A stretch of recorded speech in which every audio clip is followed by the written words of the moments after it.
કોઈ પોતાની માને ગાળ દે અને અમે સાંભળી લઈએ તો અમારા ક્ષત્રિત્વ ઉપર ધિક્કાર કહેવાય ને. રાજપૂત સમાજ સાવ બેસી નથી ગયો. અમે ફક્ત અમારા ધંધાની દિશા બદલી છે, બાકી ખુમારી અમારી હતી એની જ છે. બહુ માથા આપી દીધા અને બહુ માફીઓ પણ આપી દીધી, પણ હવે નહીં. કારણ કે આ કળિયુગ છે. કળિયુગમાં જે ભાષા સમજે ને એ ભાષામાં જવાબ દેવો જોઈએ. કોંગ્રેસના નેતા તરીકે આટલો બધો વિરોધ કરી રહ્યા છો કે ખરેખર એક ક્ષત્રિયાણી તરીકે તમને દુઃખ થયું છે આ વાતને લઈને એટલે વિરોધ કરી રહ્યા છો? તો તમને કોઈ તમાચો મારે અને પછી એમ કે મારી ભૂલ થઈ ગઈ તો એ તો ના જ સ્વીકાર્ય હોય ને. અને શબ્દો અને તીર એકવાર ચાલી ગયા પછી ક્યાંય પાછા નથી વળતા. અને ખાસ કરીને એમણે જે રોટી બેટી કયા ઇતિહાસમાં લખ્યું છે, જાઓ પૂછો. લોકસભા ચૂંટણી આવી રહી છે ને લોકસભા ચૂંટણીનો પ્રચાર છે તે ભાજપ અને કોંગ્રેસ જોરશોરથી કરી રહ્યું છે. ત્યારે રાજકોટના લોકસભાના ભાજપના ઉમેદવાર જે દિગ્ગજ નેતા કહેવાય છે ભાજપના પરસોત્તમ રૂપાલાને બનાવ્યા છે અને પરસોત્તમ રૂપાલા છેલ્લા એકાદ મહિનાથી જોરશોરથી ગ્રામ્ય વિસ્તાર અને શહેરી વિસ્તારમાં પ્રચાર કરી રહ્યા છે. ત્યારે એક મુદ્દો એવો આવ્યો કે જેમણે પરસોત્તમ રૂપાલાને પણ ક્યાંક ને ક્યાંક મુશ્કેલી વધારી દીધી અને સાથોસાથ રાજ્યભરમાં ભાજપની મુશ્કેલીઓ પણ વધારી દીધી. આ નિવેદન હતું ક્ષત્રિય સમાજને લઈને, વિવાદાસ્પદ નિવેદન હતું. તેને લઈને ખૂબ જ રાજનીતિ છે તે થઈ રહી છે અને અનેક ક્ષત્રિય સમાજ છે તે પણ માંગ કરી રહ્યો છે કે પરસોત્તમ રૂપાલાને રાજકોટ લોકસભા બેઠક ઉપરથી ટિકિટ જ છે તેમની રદ કરવામાં આવે. હવે આમને લઈને ક્ષત્રિય સમાજના મહિલા આગેવાન છે નૈનાબા જાડેજા, કોંગ્રેસના પણ તેઓ આગેવાન છે, તેમની સાથે વાત કરશું. નૈનાબા, તમારું એક નિવેદન સામે આવ્યું હતું કે જો આ સમાધાનની કઈ વાત આવે, ભાજપ સાથે સમાધાનની વાત આવે તો ભાજપ છે તે માત્ર 8-10 લોકોને લઈને એવું ન કહી દે કે અમારું સમાધાન થઈ ચૂક્યું છે. આખું શું તમે કહેવા માંગો છો? બસ અમારે મેં એવું કહ્યું હતું કે જ્યારે પરસોત્તમ રૂપાલાએ અન્ય સમાજની જાહેર સભામાં બધાની વચ્ચે ક્ષત્રિય સમાજનું અપમાન કર્યું છે, તો જ્યારે કોઈ પણ ચર્ચા વિચારણા થાય તો એ પણ સમગ્ર ક્ષત્રિય સમાજની હાજરીમાં જ થવી જોઈએ. કારણ કે વિરોધ સમગ્ર ક્ષત્રિય સમાજ કરી રહ્યો છે, તો તમારે યુ આર ટુ આન્સરેબલ ટુ સમાજ. તો તમારે સમાજની સામે આવીને જવાબ દેવો પડશે કે તમે શું વિચારી રહ્યા છો, શું કરવા માંગો છો. કારણ કે રોષ બહુ છે અને તમે જે નિવેદન આપ્યું છે એ જરા પણ સાખી લેવા એવું નથી. કારણ કે એ ઇતિહાસ યાદ કરો તમે, 16,000 જેટલી અમારી વીરાંગનાઓ છે. અમારી અમારે માટે પૂજનીય કહેવાય. એમણે જોહર કર્યા હતા અને એ જોહરની હજી જ્વાળાઓ ત્યાં હજી પણ છે અને હજી પણ એની ચીખો ત્યાં સંભળાઈ રહી છે. તો આ ચીખો એટલે સંભળાઈ રહી છે કે આજના જેવા લોકો એ ભૂલી ના જાય કે ક્ષત્રિય સમાજની જે મહિલાઓ છે, જે વીરાંગનાઓ છે, એણે પણ જોહર કરીને આ ઇતિહાસને અમારું કર્યા છે અને ઉજળા રાખ્યા છે. એ તમે ના ભૂલો એટલા માટે હજી અવાજો કાનમાં ગુંજી રહ્યા છે. પણ જ્યારે ક્ષત્રિય સમાજની વાત આવે ત્યારે તમારા માટે એમને માન હોવું જોઈએ. એ અવારનવાર કહેતા હોય છે કે મને બહુ માન છે, પણ અમને એવું ના લાગ્યું કે તમને જરા પણ રોષ છે.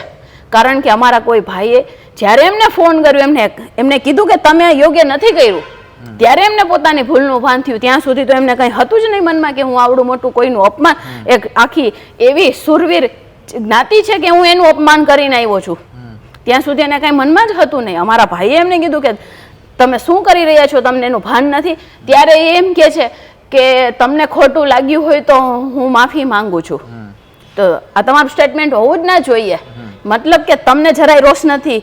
તમે રાજપૂત સમાજની બેન દીકરીઓ માટે આટલા અભદ્ર શબ્દ, એ પણ બીજી કાસ્ટની સામે જઈને તમે બોલો છો, બીજી કાસ્ટને ઇમ્પ્રેસ કરવા માટે. અમને એનાથી વાંધો નથી, પણ અમને પ્રોબ્લેમ તમારાથી છે કે જ્યારે તમે એક જાહેર જીવનના વ્યક્તિ છો, તમને ખબર હોવી જોઈએ કે મારે શું શબ્દ બોલવા જોઈએ, ક્યાં શબ્દ કઈ રીતે એનું ઉચ્ચારણ કરવું જોઈએ. પણ મને એવું લાગે છે કે પરસોત્તમભાઈ એન્ટી ક્ષત્રિય છે. કારણ કે અવારનવાર એક કઈ ના કઈ રીતે આની પહેલા ખેડૂતો માટે પણ એને આવા જ શબ્દને સ્ટેટમેન્ટ આપ્યા છે.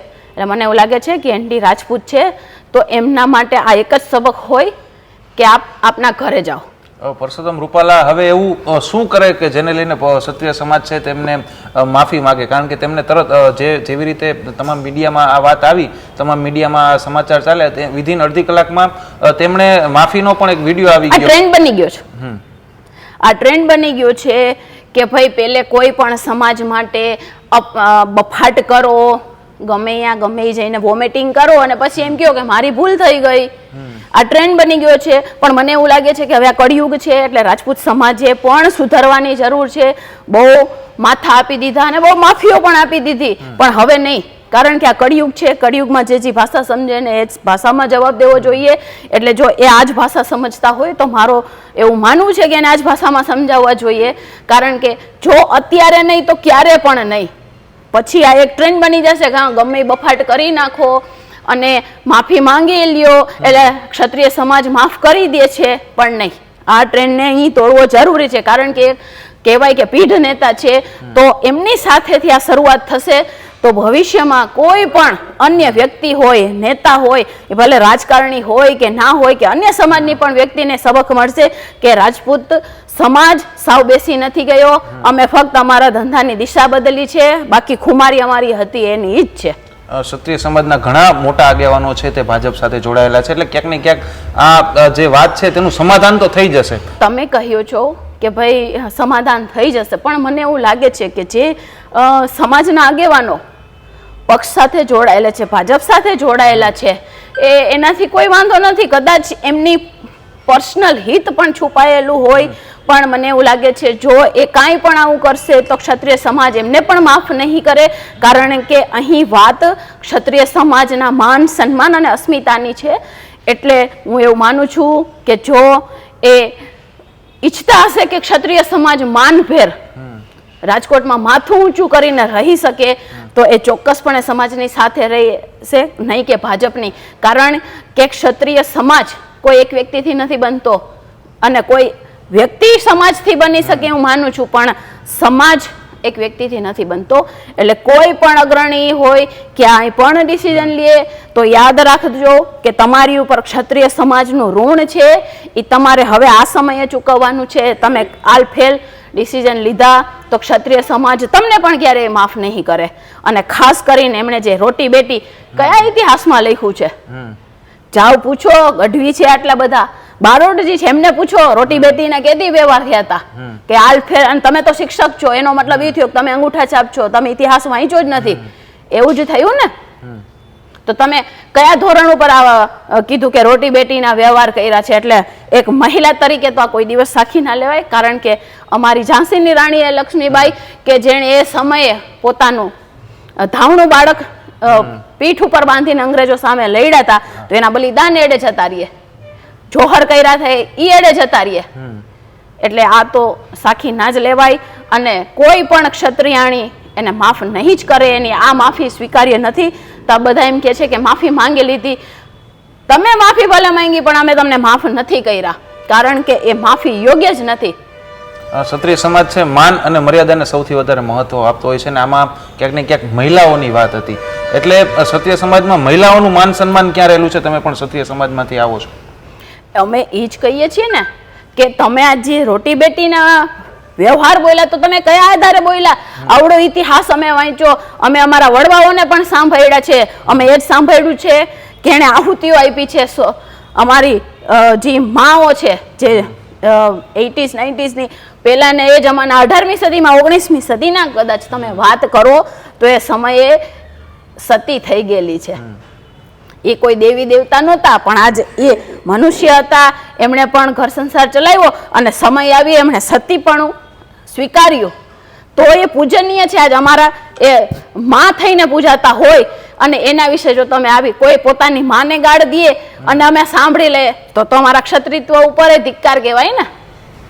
તમે ખુલીને આ મુદ્દે સામે આવી રહ્યા છો, કોંગ્રેસ સાથે જોડાયેલા છો, પરસોત્તમ રૂપાલા ભાજપના લોકસભા બેઠક રાજકોટના ઉમેદવાર છે.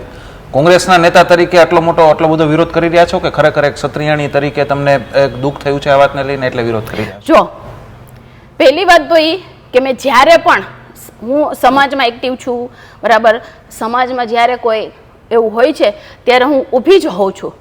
પણ આ જે એણે વાત કરી, હું મારી પર્સનલી હું વાત કરું તો હું માની ઉપાસક છું, બરાબર. આજ અને અમારા જે વંદનીય છે, જે પૂજનીય છે, કે જેણે જોહર કર્યા છે, એ તો હું કલ્પના પણ ના કરી શકું. કારણ કે આજ અમારા વડવાઓ પાસેથી કદાચ અમે સાંભળીએ ને તો આ રૂવાણા ઊભા થઈ જાય કે એની હિંમતની શું દાદ દેવી પડે, એ કઈ રીતે જીવતા હતા. અને મેં મારા મધરનું જીવન પણ જોયું છે કે એણે કેટલા ત્યાગ કર્યા છે, કેટલા બલિદાન કર્યા છે, એની તોલે તો કોઈ જ ના આવી શકે.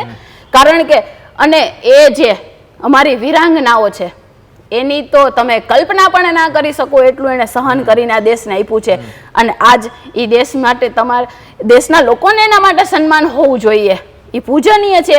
અને એના માટે તમે આવી અભદ્ર ભાષાનો ઉપયોગ કરો, સાવ હલકી કક્ષાને તમારી માનસિકતા દર્શાવો, એ પર્સનલી હું તો જરાય સહન ના કરું. કારણ કે હું પણ ફિમેલ છું.